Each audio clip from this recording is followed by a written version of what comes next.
be the self-help book, not the novel. Let's get to the point. Let's give them the things that can help, not the flowers and everything about how awful life is. Let's get them on the path of recovery. So that's the next piece.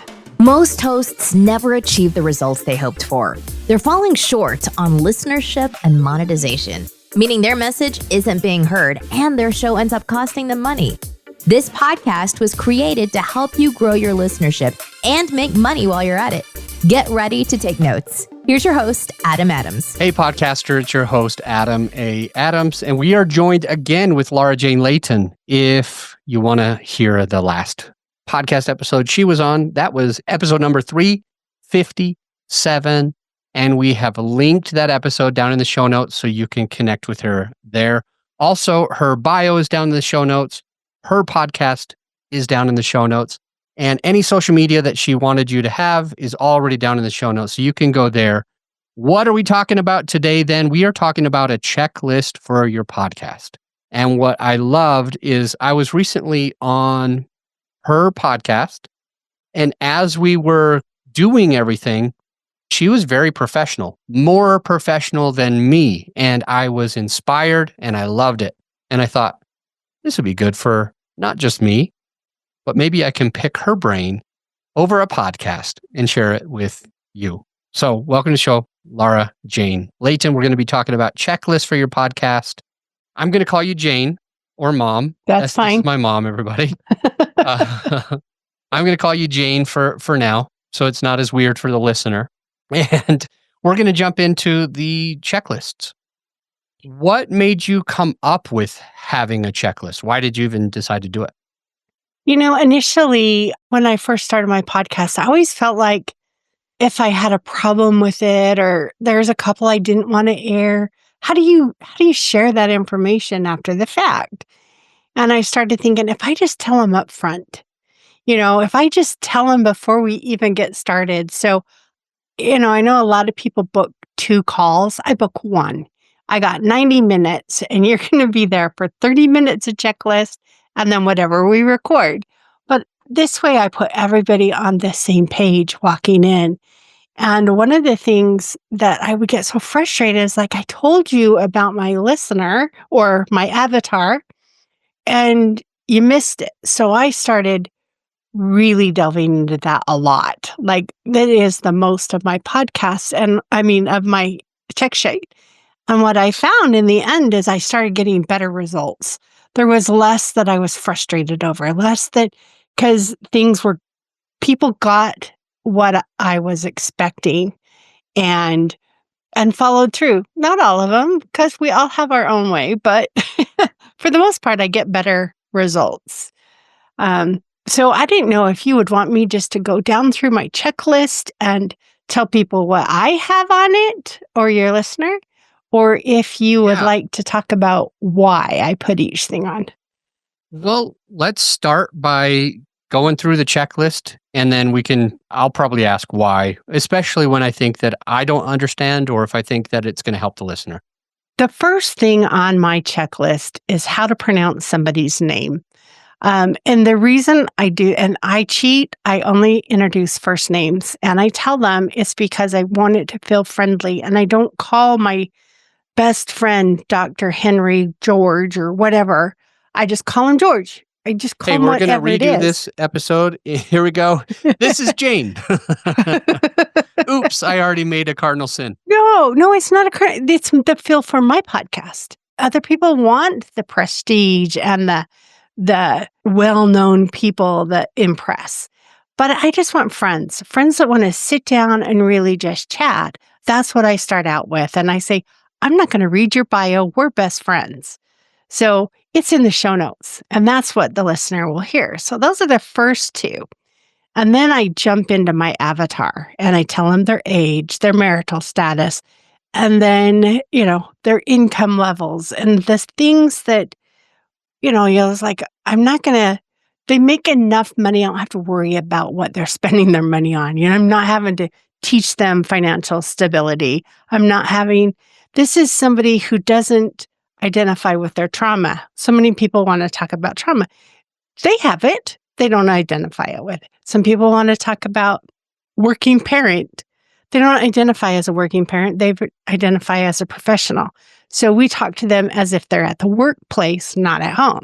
And so these are just the way I've tried to make sure the listener is understand, or the guest is understanding where I'm trying to go. And so then we start talking about the topic. And so I tell everybody, my avatar is Barbara. We're not going to call her Barbara on the show, but how are we going to frame this topic that we're talking about for Barbara? So, Adam, your podcast avatar is a podcaster or someone just getting into it. Yeah. So, how do I frame this topic for a podcaster? Not the I want to be nice to myself over here one. So, we have a different tone, right? And so that's the next thing we go through is what is our topic and how are we going to present it to this one person? And the way I describe why this one person is really important is it sets the tone for the whole show. And I liken it to if I was to turn on my favorite radio station that played easy listening and all of a sudden I got rock and roll. I like rock and roll. I like the heavy stuff, but I was trying to calm down. So I probably wouldn't choose that station again in a calm down mode. So my goal is every time you tune into the Lara Jane Layton show, you are getting the same consistent feel. And so that's the reason for that. Okay. So you've got Barbara and you share with your listener what about Barbara? Do you mind sharing those details with me now as if we were in a pre-interview? Oh, absolutely. Okay. I say, our listener, we have one for this. We don't have 100,000 like our download show. We have one listener, and it's important to speak to her. And Barbara is in her late 40s. She is a working corporate woman who prides herself on being really good at her job. She has 3 teenage kids.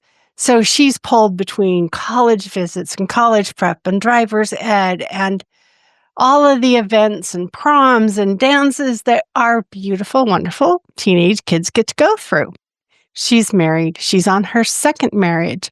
Her husband works full time, but that's the only thing he does. He comes home, he rests, he relaxes, and it's up to Barbara to take care of the household. She is the primary breadwinner, so if she was to lose her job, their whole lifestyle would change. So this is where we need to help Barbara get herself back on her task list. We need to figure out how Barbara can fill her own cup before she's filling everybody else's. So next time her mom calls and goes, I can't reach the light switch, I need my light bulb switched out, Barbara doesn't go, I guess I'm not going to go to dinner with friends tonight because now I got to go see my mom. It's like, I'll swing by on my way to friends. I'll tell them I'm late. How can she keep herself in the mix of what she's doing things for? And so we've gone through all that, her income, her importance, why she feels driven to stay at work, all these reasons why we want to help Barbara. That's what I tell them. Love it. Love it. Okay, what else is on this checklist? I like to tell them I like to stay conversational, that this is a conversation between the 3 of us, like we're sitting down for coffee or drinks or dinner, and we're just talking about things that are passionate about ourselves. What is it that we love? What is it that we share a passion for? And that's what we talk about, is whatever came up that's going to help Barbara put herself back on the task list. I also tell them I'm a really good interrupter, so it just means I'm excited. It doesn't mean I'm being rude. You get so excited about some of these topics, it just happens. Well, at least for me, it does. So I think it's good to set that expectation. I know some hosts that interrupt a lot, and I know some that are not willing to interrupt at all.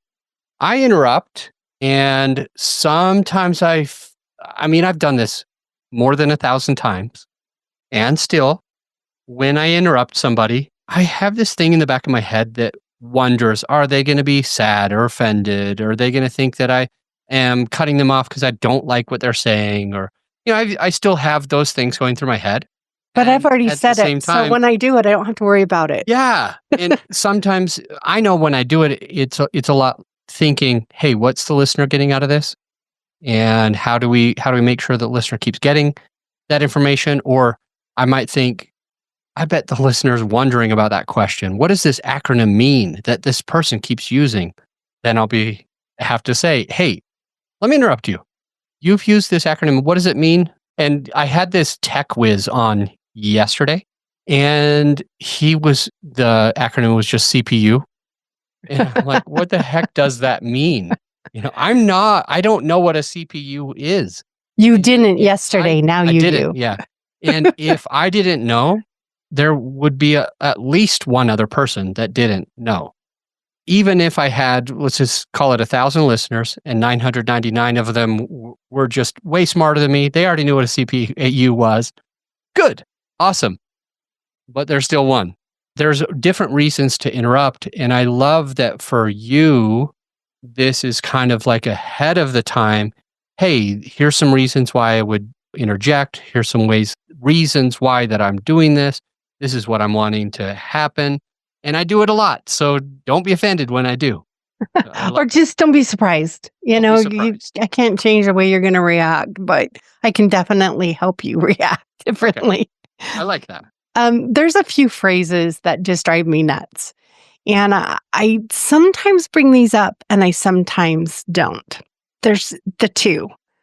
When someone says, well, like I just said, it's like we learn from redundance. And the second somebody points that out, even the listener's going to think, oh, was I not listening? Did I not catch it? It's okay to say things again and another time.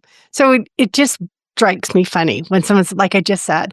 And so I ask them, hey, if I ask you to repeat yourself, be happy to repeat yourself, is the way I get around that one. Because sometimes it's more information. When someone says, like I just said, it changes the tone. It changes the feel. It feels like I'm in a fight with that person. Mm-hmm.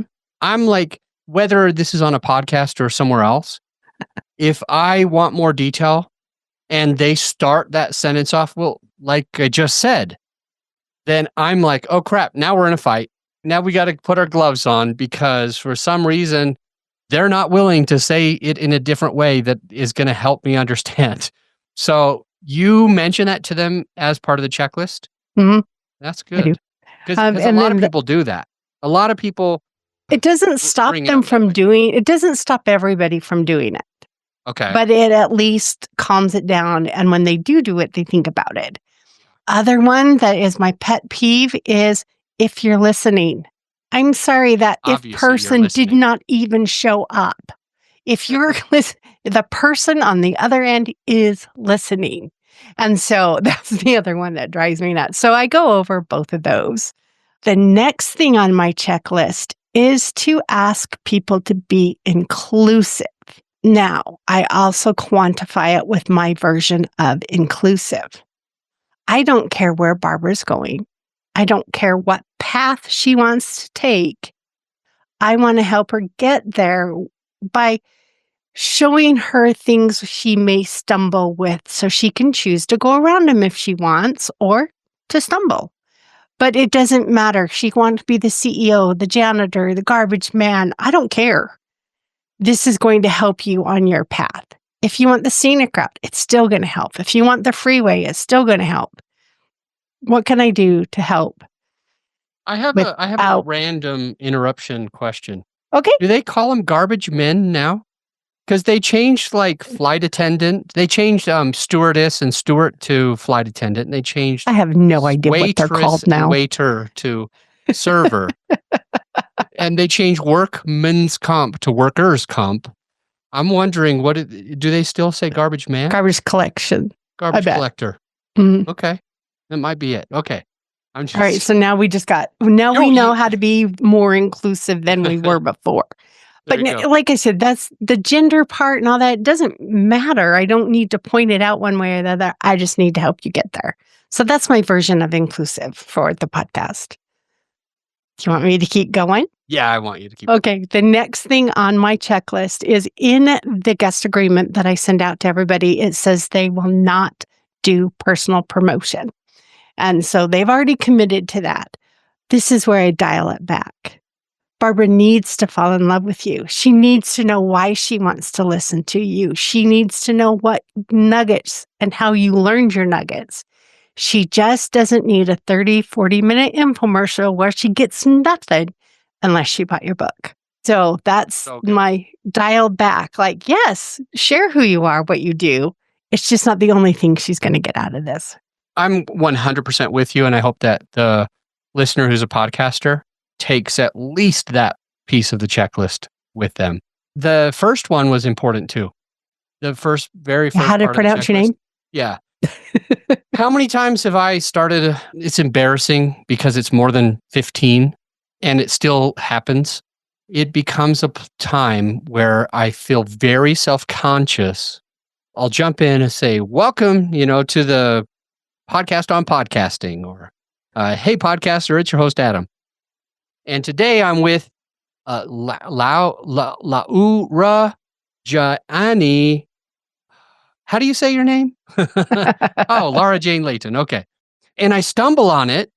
And that part I really don't like. I love, by the way, how you go into everything about your avatar so that the listener understands. I love that you talk about self-promotion here, that it's not about just selling your book. She needs to know you. She needs to like you. She needs to trust you. And then we can worry about all the other stuff. But if you give her no value, or him no value, then we all lose. I agree. And that's why, like when someone like, I'm a fit or let's go trauma. I really am a trauma person. And I go, Barbara doesn't identify as trauma. Yes, she's had it. We can't say get over all your trauma, but we can reword it where those things that didn't go as you wanted to in the past that caused some frustration, here's how we get through it. And it's just wording. It's the same message. It's just a little bit of word changes to really connect. So Sometimes when there's like a word change, if you've neglected, if you're listening, you're a podcaster, and if you neglected, wait, did I just say if you're listening? Did I yes. just, if you are a podcaster and you are listening to this episode here, do think about if your guest says something that's kind of out of the realm of your perfect avatar in the way that they receive information, do what I'm doing now. Pause, share that information in a different way, exact the way that you really feel that your perfect avatar can bring it in, listen, and take the information that they need. So I like the idea of repping it ahead of time.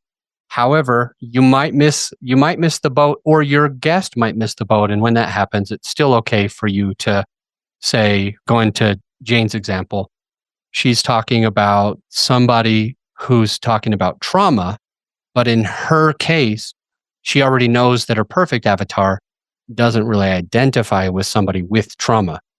We all have it, but if we talk about, hey, your trauma, and you don't even believe that you have trauma, you're going to shut off of the episode. If for any reason she let that slide, she forgot to say that part of her checklist, or she said it, but that guest still brought it up, this is the time that you need to say, and we don't all even know we have trauma. Trauma is not a big thing that some of us think about. And then you go into the other parts to kind of help mold it back to keeping everybody on the same page. Hopefully that's helpful. Keep going, Jane. All right. Next thing on my list is reminding them we want to be solution oriented. I had one lady, and this is the example I use a lot, went on for 10 minutes about how much she hated laundry. She had everything about hating laundry. And what good did that do for Barbara? Nothing. Barbara doesn't care how much you hate laundry. She only cares how much she hates laundry. And so if she hates laundry, she's going to take into account the steps you took to get through it. And so that's the next thing. And then I kind of say, I like to be the self-help book, not the novel. Let's get to the point. Let's give them the things that can help, not the flowers and everything about how awful life is. Let's get them on the path of recovery. So that's the next piece. When I did that on your podcast, Mhm. or I guess let me state it this way. When you shared with me that we needed to be solution oriented and not problem oriented, I remember me personally, I had a little hard time with what does that mean? And you shared it.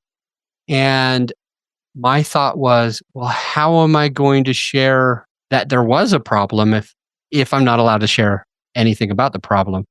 And I do recall that I asked you about that. And I was like, well, then how do I do this? And you gave me more detail where it was. It doesn't mean that you can't share a problem. It's just that you don't want to spend 10, 15, 20, 30 minutes on just the problem. You can mention the problem, but you want to talk about the solution. And I thought that was really helpful for me as a guest on your show. I think like some of it is we really want people to think we care about them.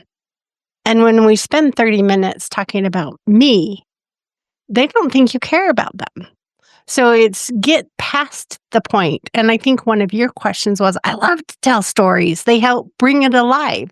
And it's like the short stories are great. Those analogies, those things that you can get over and make sense of this huge problem. Like one of mine that I talk about is you may have been a bird raised in a fish family. You were expected to swim. You were expected to love water, but you hate it. And you look at the birds and you want to be like them, but you have to swim or your family doesn't like you. So that's a story that says, oh, I understand. I'm a bird. Now, if I can just go fly and not worry about what my family thinks, I'll be free.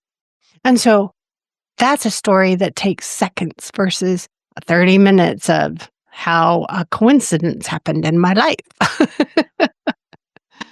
So, and then the next things on my list are probably things you don't need to know. But I did tell you, I go through what to expect after here. Now, I personally record a quarter or more ahead because I've had health problems. I've had things that have taken me away, and I want the show to go on. So for me, it's very important. But the team I work with doesn't pull up the episode for 1 to 2 weeks before the time. So I talk about the emails they're going to get and what to expect and how the communication work and how to get a hold of me if they have a question before they start seeing us. So that's the next piece, along with their tentative planned air date that may change. Then the very two last things on my checklist is you have an audience. I have an audience. How do we get outside of that audience? And the fastest and cheapest way is for us to leave each other ratings and reviews on your podcast, because then the podcast players go, oh, someone likes this. We're going to start promoting it. So that is the next thing I ask every guest. And then I love how you do it. Let's take a quick break. Okay. And when we get back, I want you to share exactly how you get your guest to rate and review your show in honestly the best way I've ever heard anyone do it. Okay. Hey, my friend, as you know, this episode is sponsored by my company, GrowYourShow.com. We want you to be able to have the best tools at your disposal without costing you a whole arm and a leg. So right now you can get a free list of vetted equipment that like mics, mixers, webcams, sound treatment, editing software, everything that you need. I created the whole PDF with direct purchase links just to save you time and money, to help it be more convenient for you. So this free PDF will help you skip all the guesswork. If it's on there, it's vetted and approved by yours truly. And if it's not on there, it's probably not worth the money. So go ahead and get yours at growyourshow.com/PDF. Let's get back into the show. We're back with Laura Jane Layton. We're back with Jane. We are back with Jane, and we're talking about checklists. And at this point, it's time to talk about this one piece that's on her checklist that gets lots of her guests to actually give her a rating and review of her show. Jane. All right. So I do tell them that Spotify and iTunes are the best place to get out there and do a review. You know, I tell them that I only have so many people on my mailing list. They only have so many people on their mailing list. The whole trick to this is how do we get outside of those people? You know, we can ask them to share an episode, but that the guests can't do other than with their audience. So I ask them to leave a rating and review. So I just say, you know, Spotify just lets you do a rating, link iTunes. I don't know why I want to call LinkedIn today. iTunes, you can leave a written review, and those are so special. I also tell them if they don't use one of those two systems, rate wherever they're at. Because any podcast player, when they notice that you're getting listened to and liked, they're going to promote you because they're going to keep you on the platform. So wherever they are, follow the show helps.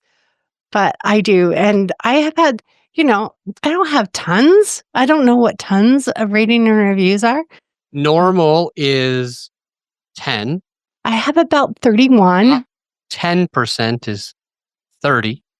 And top 0.3% is 100. Wow. So I You have 30. the That's top awesome. 10%, and we've been going for 2 years now. So we'll get even higher.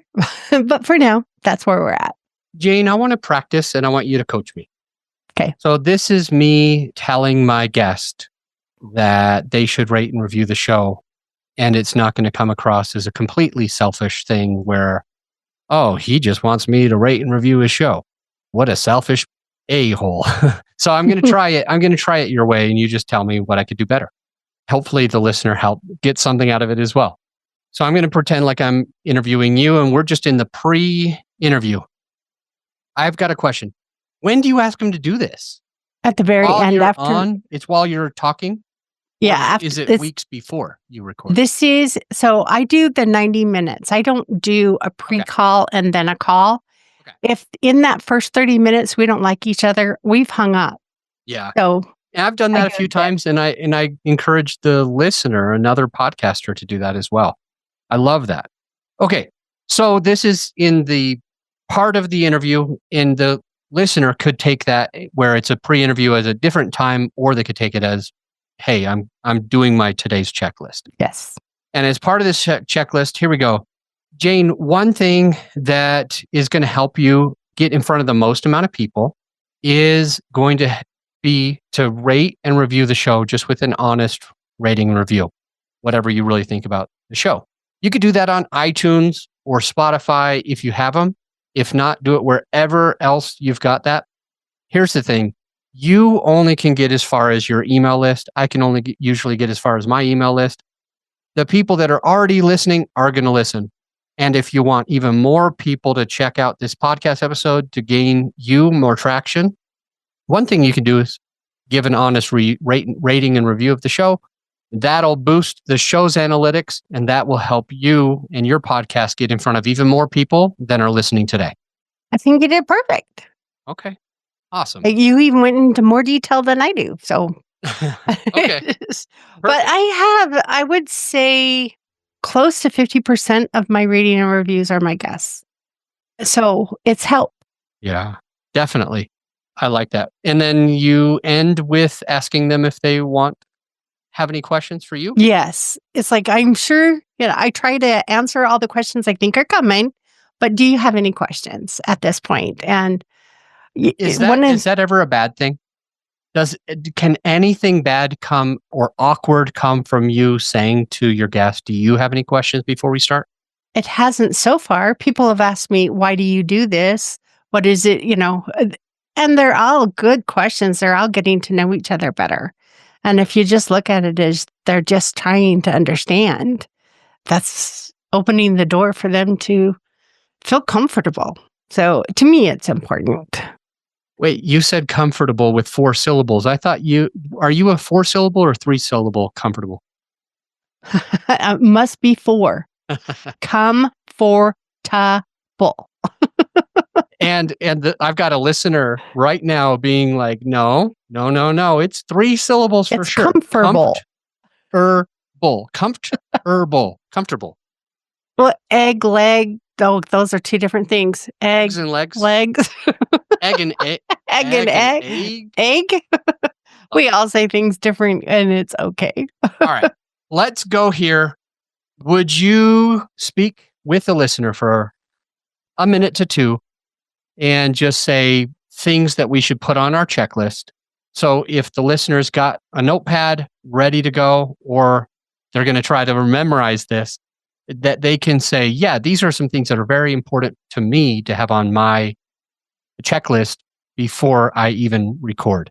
And one of them, by the way, should be that you pressed record. One of them should be that you even press record. I record the whole thing because I've not done that twice.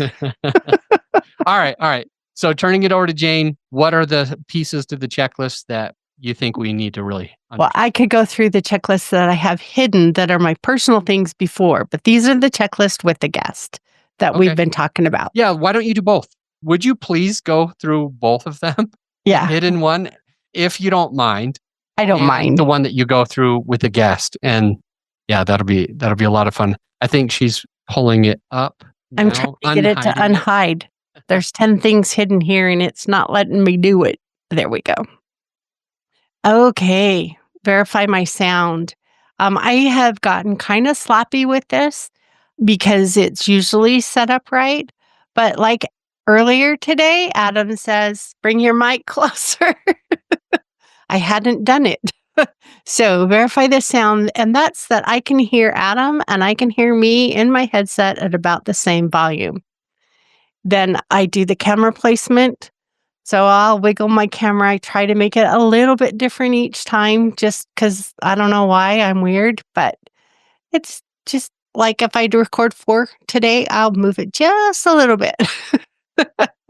Will you also change outfits or will you? I used to when I was first recording I had outfit changes in the room ready to switch out and come back and do the next interview. Since I rebranded, I wear this exact same thing to everything. Okay. So I was noticing that it all matches with now our listeners like, what is she wearing? Why are you talking about this? I can't see anything. It's a whole bunch of what are those called? Sunflowers? Sunflowers. Just plants and sunflowers and just bringing in that happy life feeling. Well, I cut you off. So you're talking about pre-checklist, the input and output of the sound, the camera placement. And next was my lighting. Where's my shadows? Sometimes I forget to turn on the overhead and my face just looks black. Verifying the background. This can be as silly as I set something down and didn't realize it was still in my background because I hadn't put it away yet. So the verifying background is really just for me to make sure there's not garbage hanging out back there that I don't want you to see. And then start the Zoom recording. And I also have the read recording that I use. So I start both recordings. And then go into then I go to my guest checklist. Yes. And what I think is important on here is what do you want them to call you, which I haven't added, but I keep being asked. So it's going to be second on the list. It's like, how do I pronounce your name? This is what I want you to call me. I'm going to tell you the information's in the show notes. So that's that part. Then I'm going to tell them about my avatar and the things that are critical to keep the message on target. Those things that they need to know. She's married. We're not going to talk about dating. She's got teenage kids. We're not going to talk about daycare. So just those things that are important of how I want to target the message.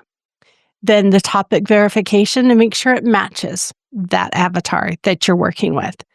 I like to talk about my speaking style so there's no surprise. Just, I'm going to interrupt. We're just going to chat. You don't have to prepare to think because it's going to change if you did. And then I do have a reason why the episode wouldn't air, and I think I skipped that. If it doesn't match Barbara, it's not airing. There's no guarantee our time together is going to give you airspace.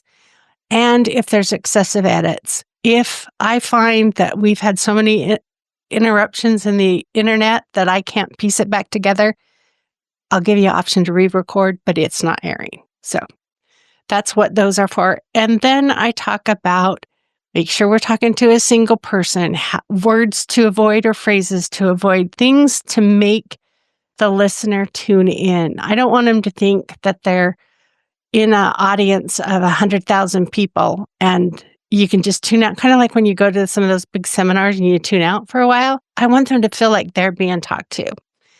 And then, of course, my inclusivity, whatever you want, however you want them to make sure they're paying attention to the needs of your avatar. And then the personal promotion, which I dial it right back to 0 in my guest agreement, and then I fill it up here. I think it's easier to loosen it up than to tighten it down. Let me pause you, interrupt you kindly. And there's one thing that I see on your screen as part of the checklist that you didn't mention out loud. And that I think is to let the guest know that you want it to be evergreen. So maybe that means don't tell me, hey, next week I'm actually hosting a webinar next week, because it would no longer be valid. It is on my checklist, and I have found that it's very irrelevant, so I've jumped over it. At first, I thought it was really critical. I don't tell you it's Christmas right now. I don't tell you it just got to be daylight savings time. Oops, I did. I brought that up on one of them. Time just changed, and I'm like, oh crap. But it's okay. The content itself needs to be, I listened to it in 10 years and it's still relevant. And not that, I can go to this retreat that was 10 years ago. Yay. Yeah. So yes, I did jump over it because I don't go into much detail about it unless there is usually like it's Christmas time. Okay. We're not going to talk about that, but we can talk about being thankful and we can talk about being, the values. We just don't use the holiday. Okay. I go into my ad breaks, my timers, what I expect time-wise. I go into the medical disclaimer is in red because this I have forgotten many a times, but my lawyer said is extremely important. And it's because we touch a lot of subjects that if someone were to follow and say, well, Jane told me so, I need to be able to say, follow your doctor's and your therapist's advice. This is just entertainment. So that's why it's in red. So it is not one that I will skip over. Okay. And I also check if they're a medical person because I'll disclaim us both at the end. So at the end, I would say, Adam Adams. Just kidding, because I don't go by last names. Adam and I are not licensed medical or mental professionals. We're here for entertainment. So I just cover us both. Yeah. And I think, and you correct me if this isn't what you heard from your attorney, I think it's also important if you are a medical professional or if you have a guest who is a medical professional, you could say that you are one or you're an attorney, but I'm not your hired attorney. I'm not currently working for you. This is general advice. This is general ideas, but it's not meant specifically for you. I don't know your situation or whatever, however you would say that. Because I probably am not the medical professional, they probably skipped that part. Mine just said I just need to tell them that I could say educational, but I chose entertainment because educational would assume that it's correct. And so we're just here for fun. I like it. So that's my check sheet. Awesome. Thank you. And to our listener, remember, if you want to go and check out episode 357 with more great content from Laura Jane Layton. I love doing that for some reason now. Awesome. Do it. The show notes have all of that information. It has actually got her show, the Laura Jane Layton Show, and her bio and any way that she wants you to connect with her. You will find that down in the show notes. Next episode is going to be a great one. If you got a little bit of time, don't even go anywhere. I'll see you on the next episode. You're not alone if you're ready to either get your very first affordable microphone or if you're ready to upgrade your equipment to some legit podcasting studio equipment. Because on all of the forums over the last few months, I'm seeing this all the time. Even my own personal clients that work with my team, they're ready to get that next microphone. They're asking us for it. Additionally, when I'm on discovery calls with potential clients, they're always asking for this stuff. Hey, what mic do you recommend? Hey, what lighting do you recommend? What webcam should I be using? So many questions. And so what we did, my whole team has put together a PDF so that If you're one of those people who is looking to either get your very first affordable microphone, or if you're ready to upgrade your equipment to more professional podcast studio equipment, whether it's soundproofing or whatever, we've got you covered by going to growyourshow.com/PDF. And you can download the PDF for free, or right there on the webpage is everything that you would have, and you don't need to download the PDF. Either way, just go to growyourshow.com/PDF, which will put you to the podcasting equipment that me and my team have personally vetted. I'll see you on the next episode.